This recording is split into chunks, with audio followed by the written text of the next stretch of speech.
makarinig lang ako ng bola sa court, takbo na ako dun sa... So, sobrang grateful ko nung time na yon. Dream come true para sa akin. So sa isip ko lang nun, di ko to sasayangin. Dream ko to eh. Tapos yun na din, nakakatulong na ako sa family ko. Kasi ako lang din yung breadwinner eh. Ako yung panganay. Tapos nasa college pa yung mga kapatid ko. Yun ang tulong-tulong lang din sa kanila. Pero ngayong conference, yun nga, mas dodoblehin pa namin ang trabaho namin. Hi, I'm JB Bahio from NLEX Road Warriors. Panoorin ang aking interview sa Matchpoint. Mabuhay ang atletang Pilipino.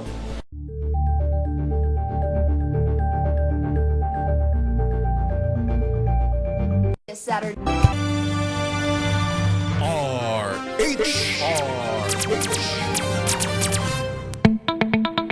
May problema ka ba sa batas?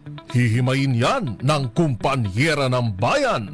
Attorney Cheryl Adami Molina, si Attorney Cam sa Usapang Legal.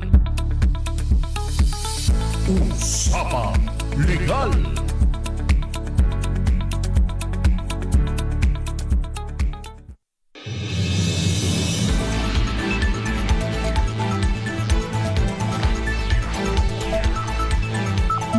Magandang gabi po, Luzon, Visayas, and Mindanao. Welcome po sa DZRH Usapang Legal. Kasama niyo po yours truly. Ako po si Attorney Cam. Pag-uusapan po natin ang may kinalaman po sa responsible gun ownership, yung pagmamay-ari po ng baril. Ngayon po ay Friday. Sabi nila, wow, TGIF pala, thank God, it's Friday. Pag Friday, di ba, lahat tayo parang excited na umuwi dahil walang pasok na Saturday and Sunday. May mga iba naman po may pasok na Saturday, tapos Sunday yung day off, or vice versa, Saturday and day off, may pasok ng Sunday. So we just have to comply the 48 hours, no? Doon po sa nire-require sa atin. So minsan isang rest day, ang swerte ng mga mas nasa admin, no?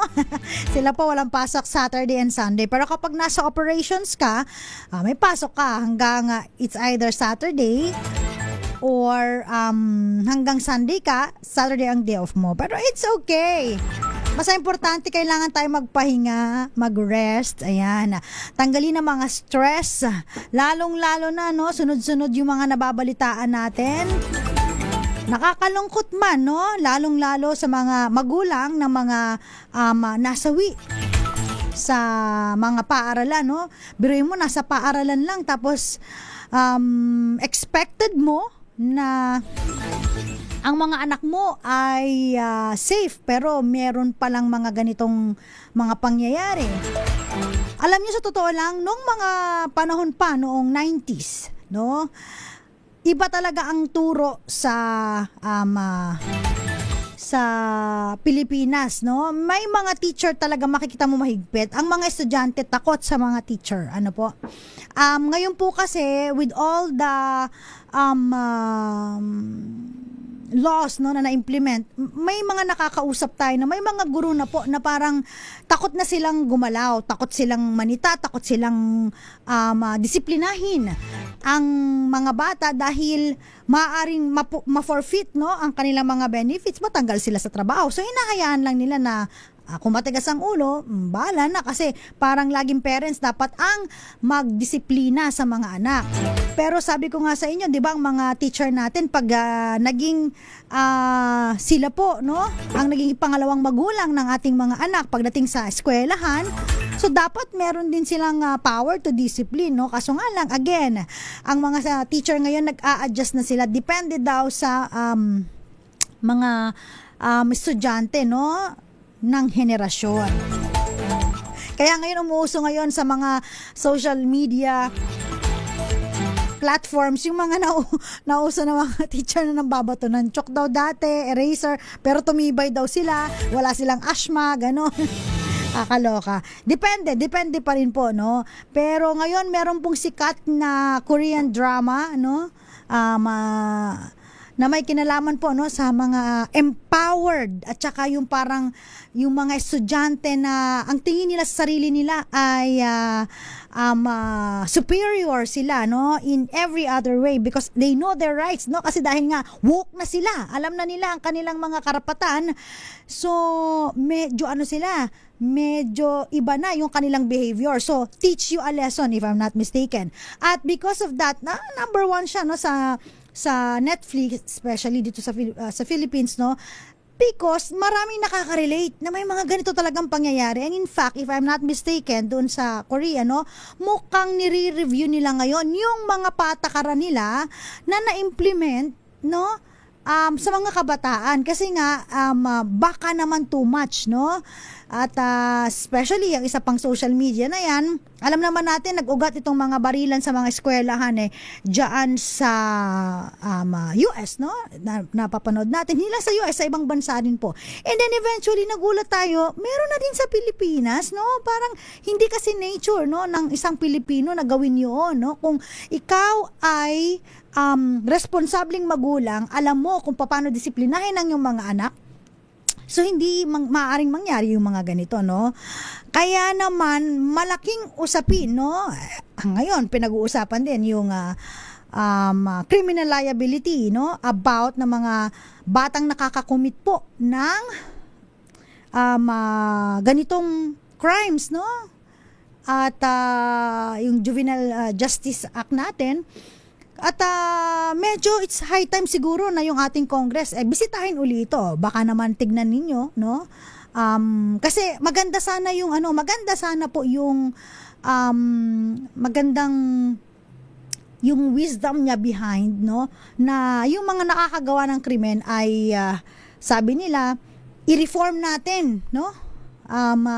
Kailangan na sila po ay ibalik natin sa society, no? Yung parang ganoon. Pero maraming mga loopholes, no, na ginawa because of this law, no? Dahil unang-una, kahit maganda po ang wisdom, no? Ang ganda po ng wisdom, ang nangyayari, ginagamit ng mga sindikato ang kabataan because alam nila kapag minor de edad, hindi makukulong. That's a fact, no? Before, hindi po yan ginagalaw. Pero nung nagalaw po yan, so, nagkaroon na ng mga evil minds na disregard na ang wisdom ng batas na sana yung mga kabataan na nagkakamali, halimbawa nagnakaw, no, mai-reform natin, mabalik sa society, magbago, no? Hindi dahil nga hindi sila nakukulong, ginagamit, no, ng mga sindikato at parang dahil woke na sila, alam na nila, no, na hindi sila maaaring makasuhan, makulong, no? So, nakakagawa sila nagkakaroon ng tapang, nakakagawa ng mga ganito. Maaaring gano'n, no? May mga perspektibong ganun po. Another example, no? Napakaganda po ng wisdom ng Korte Suprema ng halimbawa po yung party list system, 'di ba? Dati onte lang yung mga pumapasok sa party list system pag hindi ka naka-reach ng 2% ng bumoto po doon sa yung mga numbers ng bumoto that election, hindi ka makakapasok, wala kang seat. So ngayon hindi po ang wisdom ng ating Korte Suprema, kaya biglang dumami po yung mga party list, is kailangan marami pong representative from yung mga indigenous o kaya yung mga less represented, no?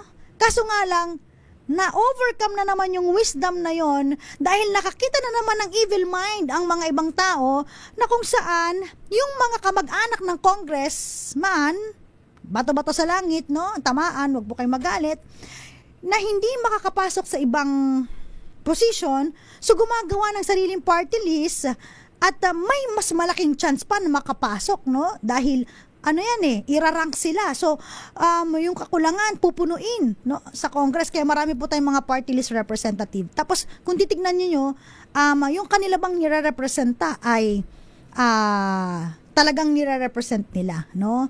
Alam niyo, ang ganda ng wisdom yung sistema lang ang medyo magulo. At alam naman natin, no, dahil nga, because of the social media, no, at yung mga ranking, no, pagdating ng Pilipinas na medyo bumababa po, medyo negatibo ang tingin sa atin, no? It's high time siguro na yung mga yung mga boboto, no? Pag-isipan nating mabuti. Sabi nila nung time namin, ang kabataan ng pag-asa ng bayan. Ngayon naman, ang tingin namin, sa mga kabataan ngayon, kayo rin ang pag-asa ng bayan. So we're gonna talk about yung isang perspektibo lang about dun sa responsible gun ownership. Kasi titignan natin, teka lang, paano sila nakakuha ng barel, no? Saan sila nakakuha? Sinong may-ari ng barel? Meron bang negligence? Anong liability pananagutan ng may-ari ng barel? 'Di ba? Alam naman natin na mahirap po makakuha ng firearms. Dumadaan po yan sa matinding proseso.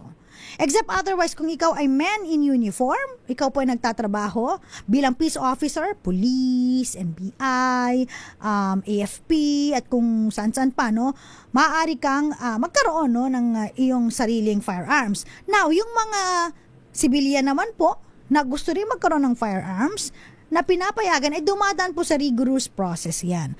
Sa hirap na proseso, ini-scrutinize pa yan. Okay? Kasi malaki ang responsibilidad kapag nagamit yung baril na yan sa maling paraan. Okay? Pero bakit ba pinapayagan, no, na kumuha yung mga civilian ng baril, ng firearms, no? Kasi po, of course, no, meron tayong tinatawag na self-defense, no? Halimbawa, may pumunta sa lugar nyo o kaya naman merong masamang tao, no, na may balak sa inyo, and then syempre pumasok sa bahay ninyo, gustong gawan kayo ng masamang loob, meron silang firearms, no? If you have firearms, pwede mo siyang self-defense.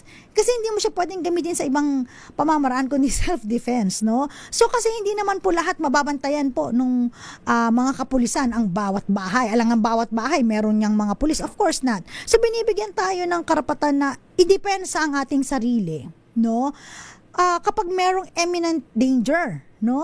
At kung halimbawa ang iyong kalaban meron ding mga firearms, no? So importante 'yon na kaya yung iba pinapayagan na okay, sige, magkaroon ng firearms. Now, kaakibat ng pagkakaroon ng firearms, no?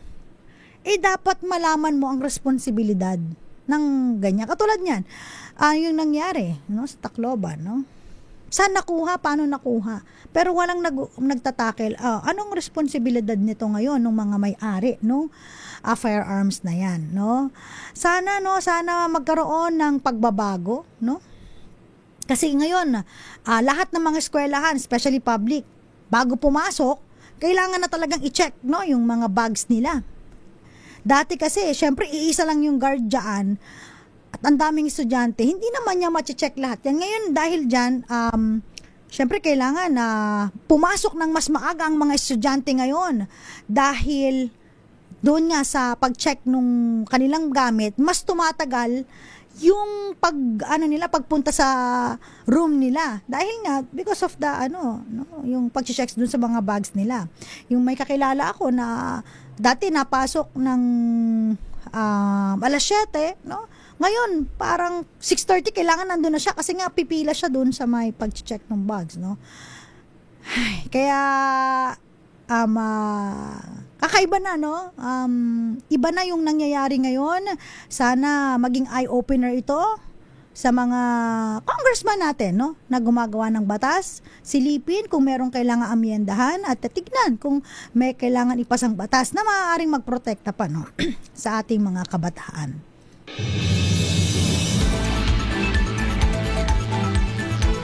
Sabi nga ni Miss Teresita, parang pakalat-kalat daw po ang mga firearms ng ibang gun owner, no, irresponsable. I'm not talking about yun na nangyari lang sa sa may Tacloban. How about pag-usapan din natin yung mga road rage, 'di ba? Pag sa road rage, lahat ng mga nangyayari bigla ka na lang di mo alam, away kalsada, biglang mayroong barilan, no? Road rage. Yan, isa pa yan sa pinakagasgas, no, na insidente na kung saan yung mayroong mga firearms pumipitik, no? Bigla na lang nalalaglagan ng tornilyo. Hindi nila alam ang responsibilidad ng may-ari ng ng baril. Kung ikaw po maikli lang ang PC mo, huwag ka nang kumuha, no? Huwag ka nang magkaroon ng lisensya ng pagkakaroon ng firearms. Kung mabilis pumitik yung init ng ulo mo, hindi mahaba ang pasensya mo, tsaka hindi mo dapat dinadala yan kung saan-saan. Si Melvin Letrodo, ayan, magandang gabi po sa iyo. Ayan, sabi niya maraming salamat po sa pagpapaliwanag tungkol sa mga batas na pinapairal po sa ating minamahal na Pilipinas. Ayan. Shout out din po kay Jesus Walberto Maquiabis. Magandang gabi po. Siyempre yung mga nanonood sa atin sa may Signal Channel pala, sorry. Medyo nadidyslexia na ako. Sky Cable, Destiny Cable, ayan. Salamat po sa mga cable channels po, no? Bicol CATV System, TVZ Cable Network, JP Cable TV, and Madera Cable TV. Magandang gabi rin po sa mga nanonood sa atin worldwide sa DZRH News. Shout out po kay Francisco Garcia. Tama, no? Kapag mainit ang ulo, huwag humawak ng baril. Romel Livid, mapagpalang Biyernes po, no? And happy weekend. Grace Recta, ayan, no? Sabi niya, teach them a lesson. Yeah, ito yung sikat ngayon na Korean drama na makaka-relate yung mga teacher, no?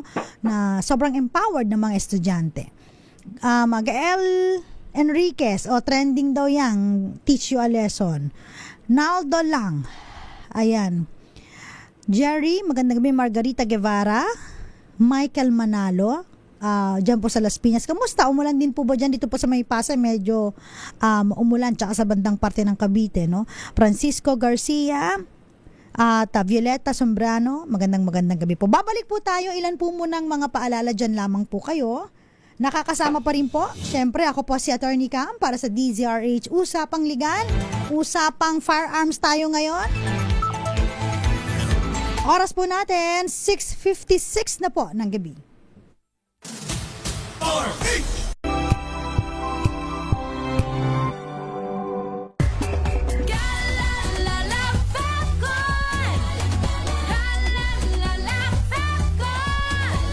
Ang bango ng sampayan, tara na magsayawan. Kalafabcon, amoy nakaka-joyful.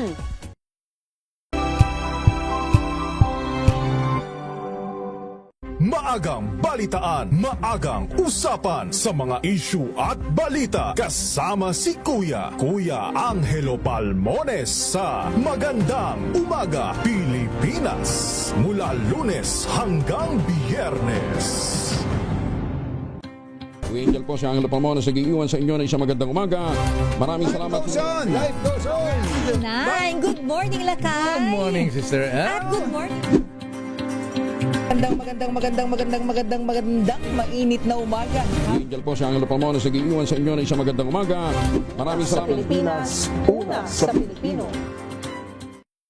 Mga balitang gigising sa inyong umaga. Mga balitang kailangan mong malaman. Mapapakinggan sa ACS Balita sa 2x2. Kasama sina Anthony Taberna at Jerry Baha. Lunes hanggang Biyernes.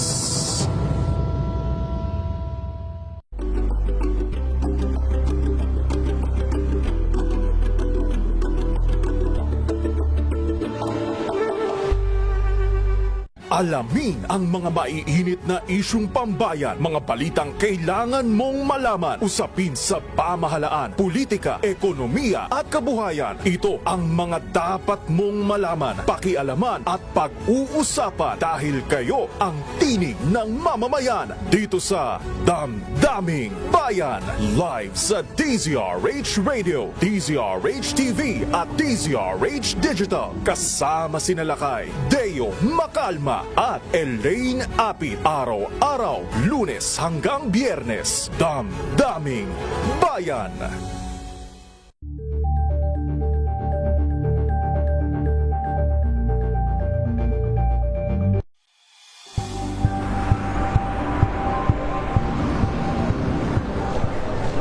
Pa rin ang ating mga eksperto. Dito lang sa Expert Opinion. Ito ang The Better News. TNVS. Trending and isang kwento, iba't ibang anggulo. Dito sa Point. Bawat pananagutan at itatalakayin dito sa Hoy. Bawal yan. Pilipino, dito lang sa Music. Matchable entertainment and lifestyle. Ito ang MBC TV Network News. Una sa Pilipinas, una sa Pilipino.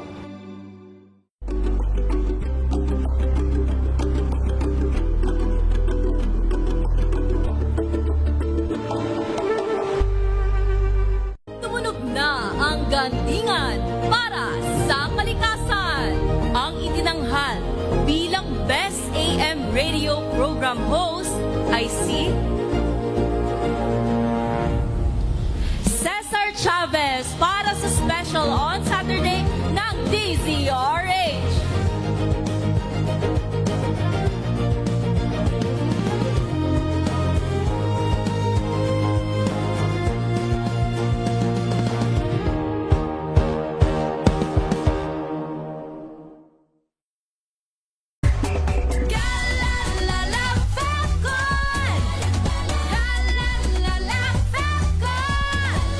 Ang bango ng sampayan, tara na magsayawan. Calefabcon, amoy nakaka-joyful.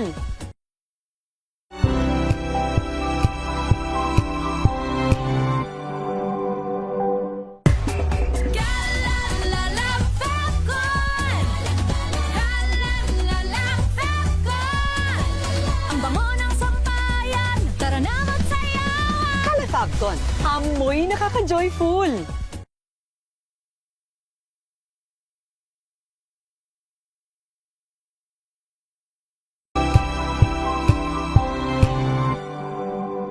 Tambalang Anthony Taberna at Jerry Baha ang gigising sa inyong umaga dahil lalatay ang humahagupit na diskusyon at komentaryo Lunes hanggang Biyernes sa 2x2.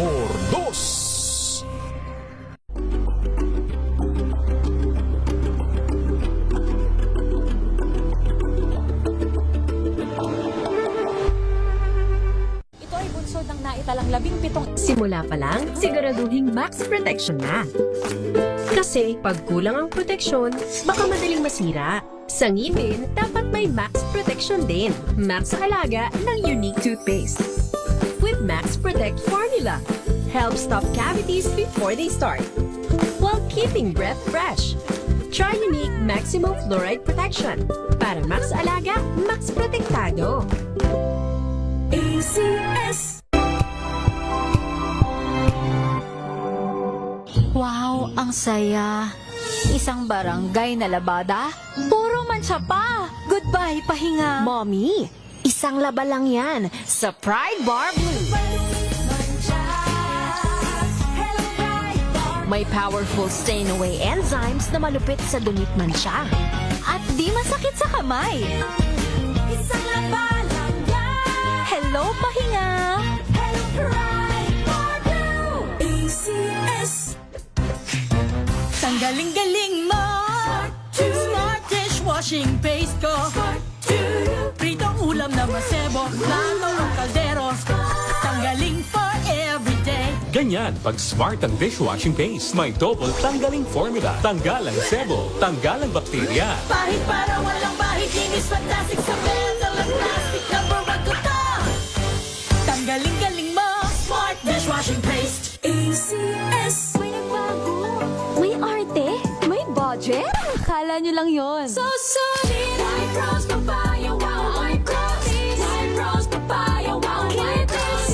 White Rose Papaya. May glow up with White Rose Papaya. White Rose Papaya. May puti power times 2 kasi may papaya at niacinamide. May shea butter and tea tree oil pa. Kutis sulit ang glow May up. glow up with White Rose Papaya. White Rose Papaya. Kutis sulit ang glow up. ACS.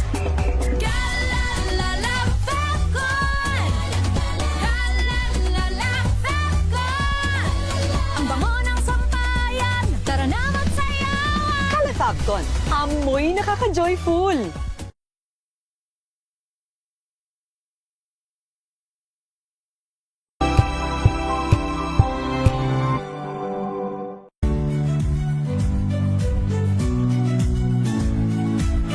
Magandang araw mga kaibigan. Ito po ang inyong balerina ng bayan, si Lisa Makuha Elizalde, na nag-aanyaya sa inyong samahan kami at ang aming mga espesyal na panauhin para sa kalahating oras ng masayang kwentuhan sa aming programang Art to Art, kung saan ang usapang sining at kultura ay para sa lahat. Huwag kaliligtaan, tuwing linggo, alas 3:30 ng hapon, dito lamang sa DZRH Radio, DZRH TV, at via online streaming.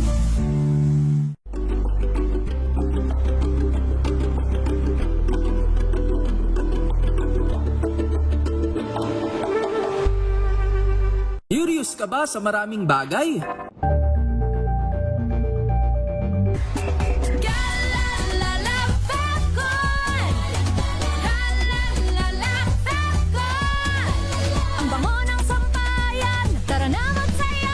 Calefacton, amoy nakaka-joyful!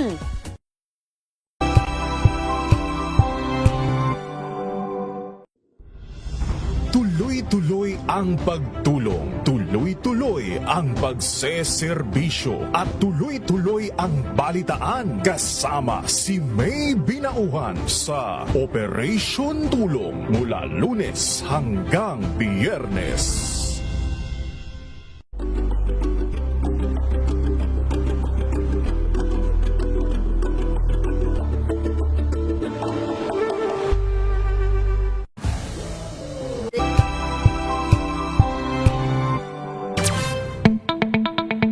Kayo'y nakikinig sa Usapang Legal. Usapang Legal. Usapang Legal.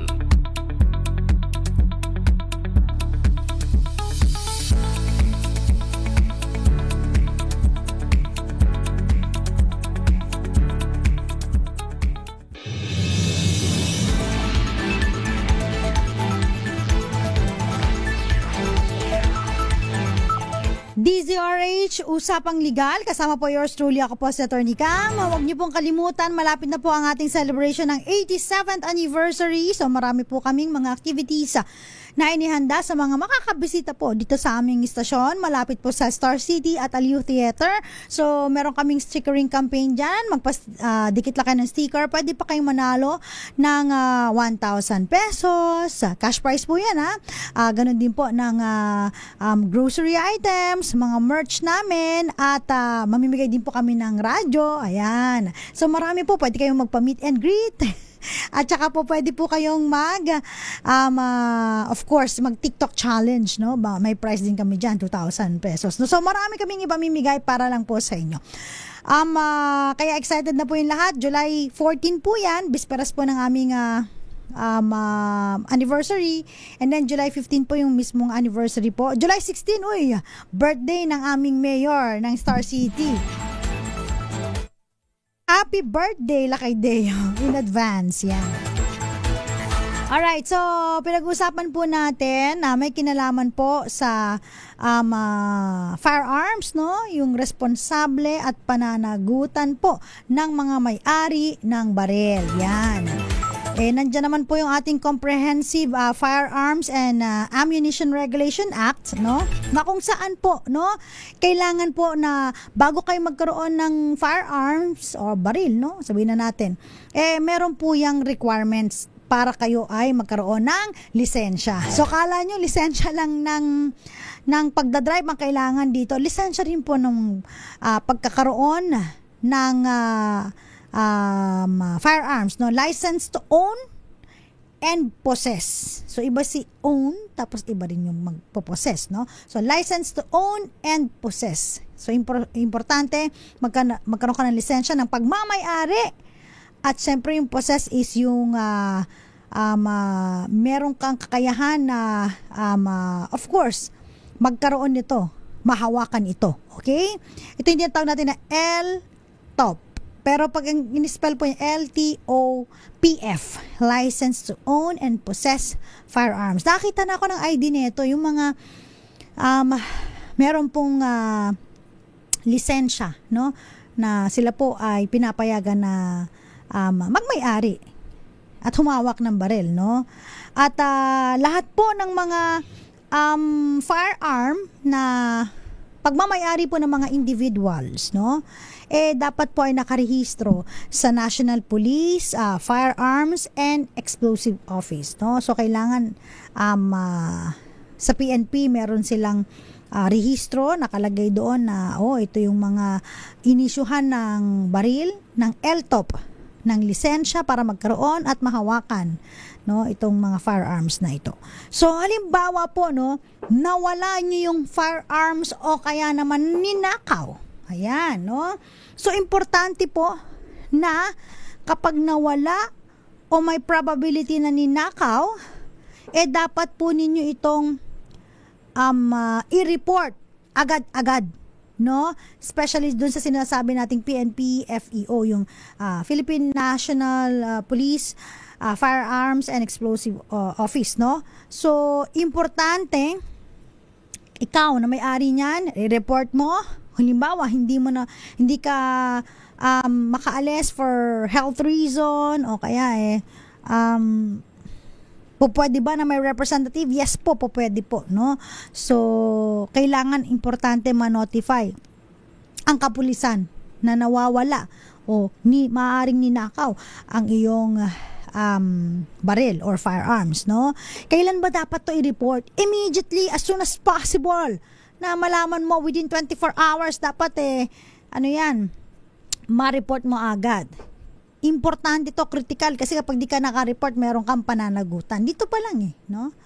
So, syempre, kailangan pwede kang pumunta sa pinakamalapit na police station, magpa-blatter ka, sabihin mo nawawala, no? Meron kang LTOP, so license to own and possess firearms, pero nawala ito, o kaya naman ay ninakaw nung nasa possession mo, okay?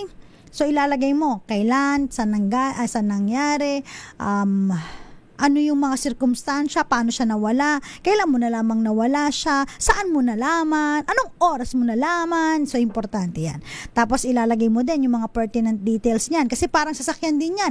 Di ba sa sasakyan merong mga chassis number, may MV file number, motor vehicle file number, merong plaka, di ba? So yung mga pagkakakilanlan na mga detalye, kailangan ilagay mo din dyan, katulad ng description, firearm description, ano ba yan, caliber 36, mga ganon. Mayroon bang caliber 42? Hindi ko alam. Hindi pa ko, sa RS, tatanungin ko nga, no? At serial number, yung description ng firearms, and of course, kasama yung LTOP. Kasama dapat yan. So, magsasubmit ka ng written report, yung tinatawag natin na affidavit of loss, no? Magpe-prepare ka niyan, yung sworn statement, ilalagay mo kumpletong pangalan mo, kumpletong address mo, yung LTOP mo, detalye sa LTOP, detalye sa firearm registration, no? Yung model ng firearms, ganun din, syempre yung location and approximate time kung bakit kung kailan mo siya nawala o nadiskubre ang pagkawala niya, at yung maaaring mga posibleng rason kung paano ito nawala o paano ito nanakaw, no? Again, sasubmit mo yung affidavit of loss sa PNP Firearms and Explosive Office, no? At kailangan yung documentation, importante po yan. At kapag meron kang mga kopya, nagpa-blatter ka, kunin mo yung kopya. At yung affidavit of loss, dapat meron ka ring sariling kopya. Pag ni-receive nila, napasa mo, papirma mo, pa-signature mo yung nag-receive and kung anong date, no, na-receive. Kasi essential po ito, no, regarding doon sa compliance mo, yung pagtupad mo doon sa obligasyon na i-report agad-agad ang nawawala mong firearms, no? Kasi meron niyang mga sanctions, no? May admin sanction, pwedeng suspension, pwedeng revocation. Ayan, no? Kasi ang PNP, FEO, meron silang kapangyarihan, meron silang power na suspindihin, i-revoke ang iyong lisensya. Parang ano din yan, no? Sasakyan. So, meron kapangyarihan ng LTO, whether to revoke or suspend, no? Yung iyong driver's license, no? So, hindi ka makapag-drive. Okay? So, pag dito, hindi ka makakapag-own and possess firearms, no? So, sometimes meron din po, of course, again, admin, monetary fines. May multa kapag di mo na comply. Parang ano din, di ba? Pag nagkaroon ka ng violation, meron din po yung multa. At again po, kapag halimbawa, hindi mo siya na-report, baka merong magulat ka, may attachment yan ng criminal liability at yung tinatawag natin na civil liability. Okay? So, mamaya pag-usapan natin, yung malalim no, na talakayan, kung paano nga ba papanagutin. Mananagot ba kapag halimbawa ginamit yung barel o firearms sa karumal-dumal na krimen? Yan ang mga magandang katanungan. Sa pagbabalik po ng DZRH Usapang Legal, hanapin niyo po pala ako. I have TikTok account. Baka gusto niyo pong humingi ng legal information, basic information no, about sa mga batas natin. Ayan, pwede po kayo mag-message sa akin. ATTYCAM. Magandang gabi po, Chris Nalasod de Solo, Maya Bell. Happy weekend po. Magdalena Martin. Lagi nanonood dyan sa may gagalangin Tondo. Thank you so much. Robinson Cervantes from Nara, Palawan. Gaano kayo kalayo sa Puerto Princesa, Palawan, Robinson, ha? Winwin Aquino Ramoran. Nanonood po sa may Flora Apayaw, Randy Santisas, Henry Dolohan, and ganun din po kay Francisco Garcia. Shout out na rin po.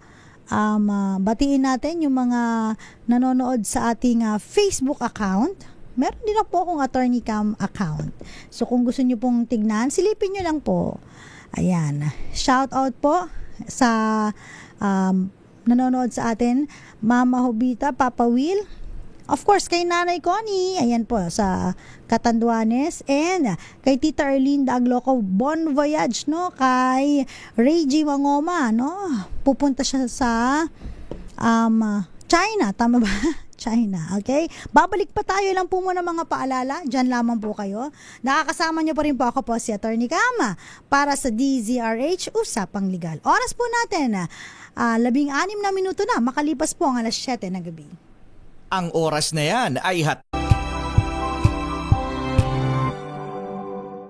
Maagang balitaan, maagang usapan sa mga issue at balita. Kasama si Kuya Angelo Palmones sa Magandang Umaga Pilipinas. Mula Lunes hanggang Biyernes.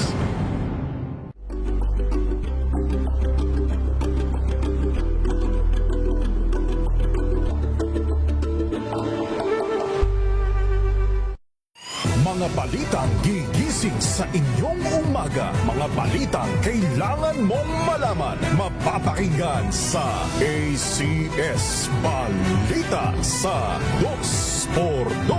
Kasama sina Anthony Taberna at Jerry Baha. Lunes hanggang Biyernes.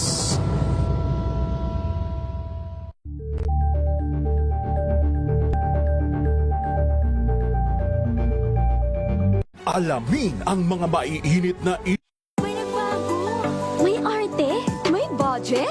Kala nyo lang yon. So solid, White Rose Papaya, wow, White Rose.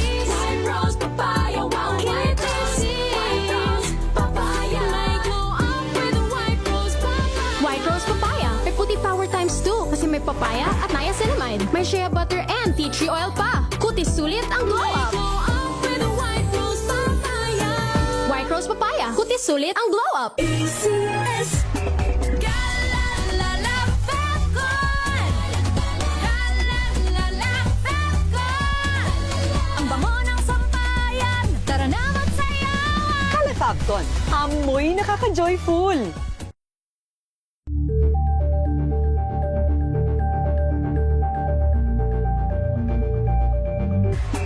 Galalala, Falcon. Galalala, Falcon. Ang bango ng sampayan. Tara na magsayawan. Calefacton, amoy nakaka-joyful.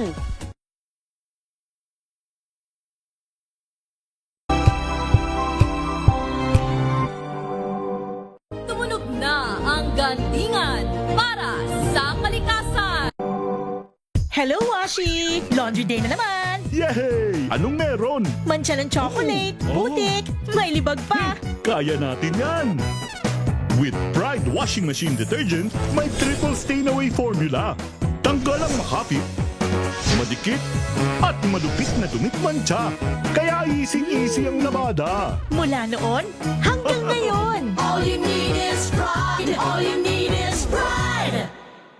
ACS. Tinesting, sinuri, siniyasan. Ang resulta, super effective ang Shield sa pagpatay ng bakterya at virus. Shield Antibacterial Soap. Believe ang mga eksperto sa Philippine Nurses Association. At si Mami, Tiwala ako sa Shield. Shield Antibacterial Soap. Napatunayang mabisa. Ang mga nurse, tiwala. ACS.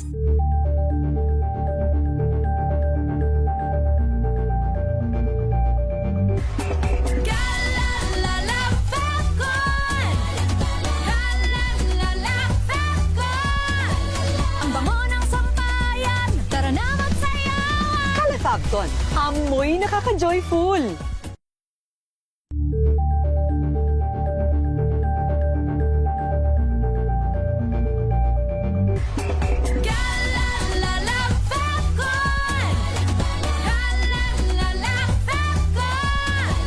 Ang bango ng sampayan, tara na magsayawan. Calefabcon, amoy nakaka-joyful.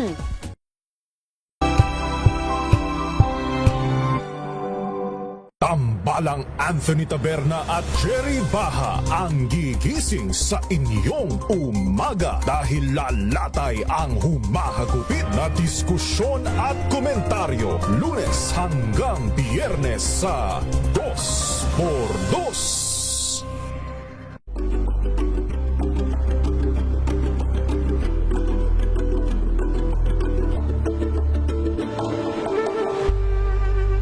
Ito ay bunsod ng naitalang 17 individual na ang kanilang naaresto. Metro Manila Development Authority o MMDA ang No Contact Apprehension Policy o NCAP sa Metro Manila. Sa ang ilang mga dokumento ay peke. Hindi rin legal ang employment na ipinangako sa kanila. Sa mata ng batas, mananagot ang sangkot at may sala. Dahil sa bawat paglabag, may karampatang parusa. Alamin ang mga pananagutan sa likod ng mga bawal. Dito sa Hoy! Bawal Yan! Tuwing Sabado, alas 11:30 ng umaga. Dito lang sa DZRH TV.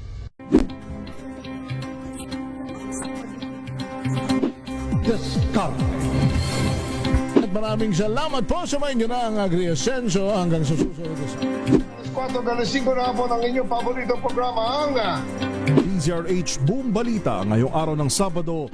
Tumunog na ang gandingan para sa kalikasan.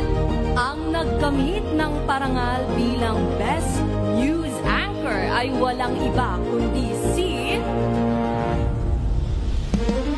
Angelo Palmones ng Magandang Umaga Pilipinas, DZRH Radio 666 kHz.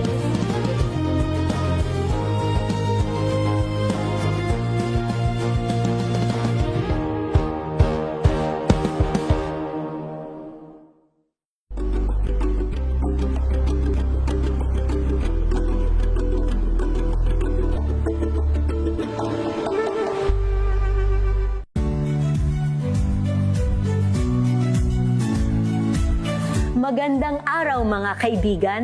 Ito po ang inyong balerina ng bayan, si Lisa Macuhay Elizalde na nag-aanyaya sa inyong samahan kami at ang aming mga espesyal na panauhin para sa kalahating oras ng masayang kwentuhan sa aming programang Art to Art, kung saan ang usapang sining at kultura ay para sa lahat. Huwag kaliligtaan, tuwing linggo, alas 3:30 ng hapon, dito lamang sa DZRH Radio, DZRH TV, at via online streaming. Magandang gabi sa lahat ng mga nanonood at nakikinig sa atin. Thank God it's Good evening, Metro at Mega Manila. Magandang gabi Pilipinas, Metro and Mega Manila. Pilipinas Extension sa DZRH at RHTV. Samahan Sa pool, Sabado. Gabi ng misteryo ngayon pong Sabado, ano po?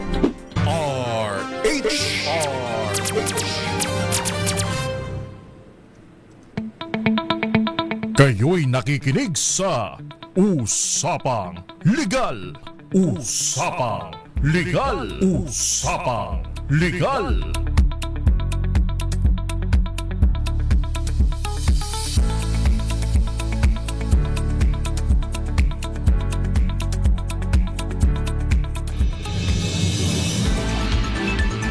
DZRH Usapang Legal, kasama pa rin po yours truly, Attorney Cam. Pero bago tayo magpatuloy sa ating talakayan, ngayong gabi, tanggap muna tayo ng report. Naka-standby si RH23 Edwin Duque, 3 arestado sa engkwentro ng pulis at robbery gang dyan po sa may NLEX. Ang buong detalye, ibalita mo, RH23 Edwin. Attorney Cam, andito tayo sa bound ng North Coast Expressway from Bukawi, Bulacan, paglampas ng Bukawi toll gate. Dito nagkaroon ng barilan, palitan ng putok sa pagitan ng PNP Bulacan. At itong sinasabing mga involved sa matinding robbery na nagtatrabaho sa bahagi ng 4A, sa Tarlac, Pampanga at Bulacan.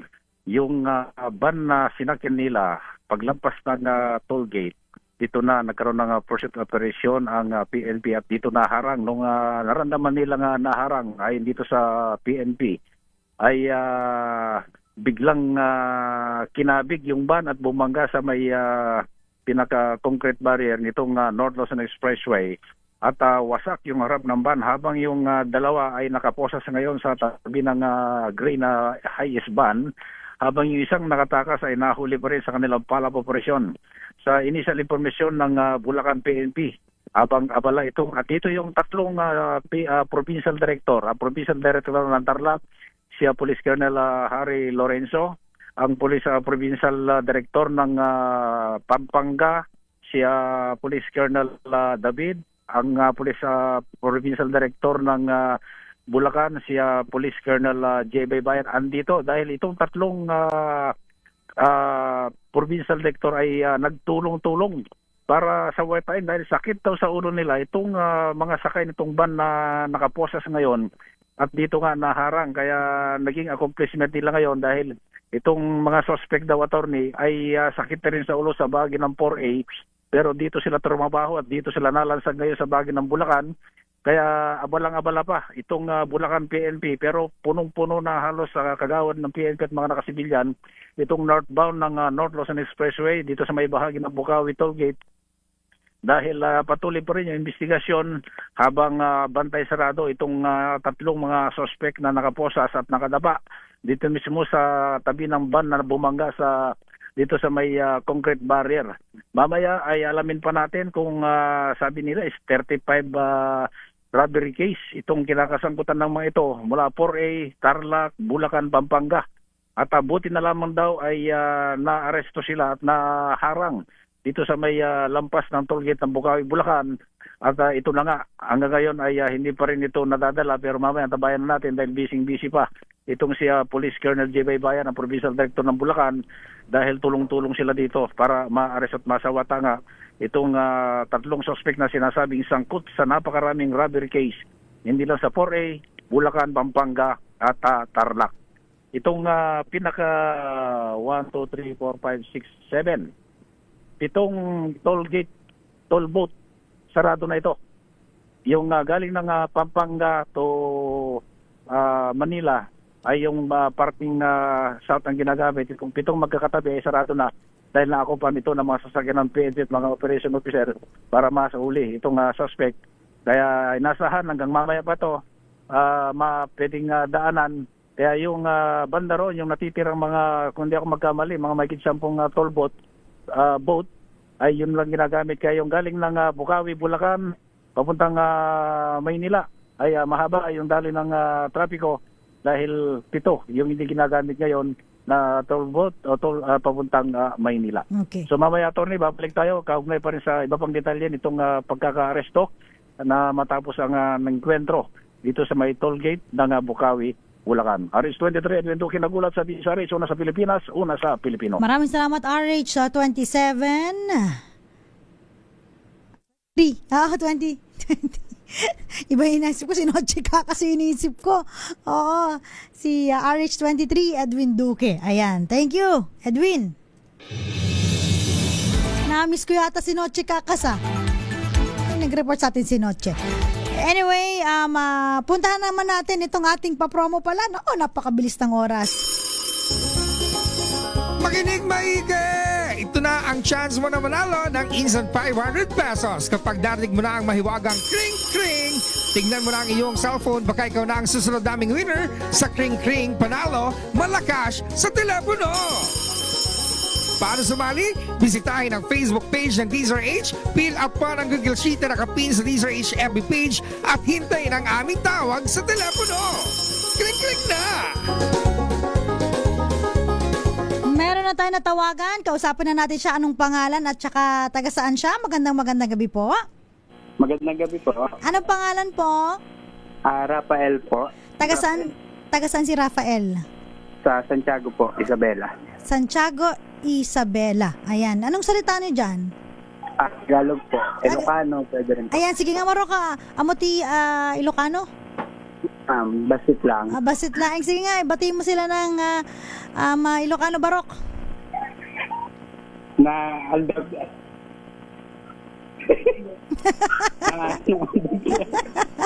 Ano nangyari, Barok? Sabi. Parang may mga nagtatawanan sa likuran mo Sino may mga nandyan? Wala po, yung asawa ko lang. Natawa na ka ni Mrs. O, ready ka na ba? Siya pa yung Ilocano, ikaw yung Tagalog, no? Naimbag nga, Rabi, kada kayo amin dyan, no? Ready ka na, Rafael? Yes po. Okay, ang question natin, ano ba ang kauna-unahang radyo sa Pilipinas na magsi-celebrate ng 87th anniversary sa darating na July 15? DZRH. Yes! Congratulations! O, sige na, meron ka bang gustong batiin? Binabati ko po yung asawa ko, nanonood po sa page. Okay, ano pangalan ni Mrs.? Arlene po. Arlene. Arlene, turuan mo pa ito ng Ilocano, Kulang pa, kulang. Okay. Huwag mo ibababa yung telepono para mabigyan ka ng instruction kung paano mo makiklaim ang iyong papremyo. Ayan.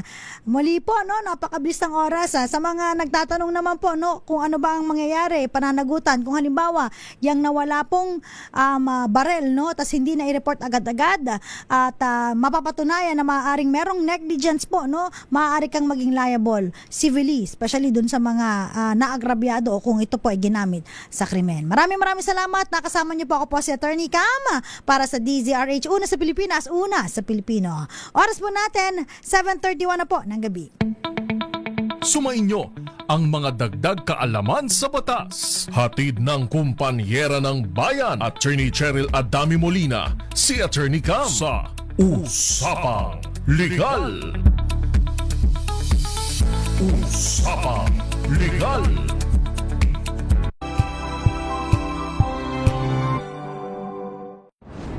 Kung good vibes ang hanap mo, dito ka na sa Sigurado!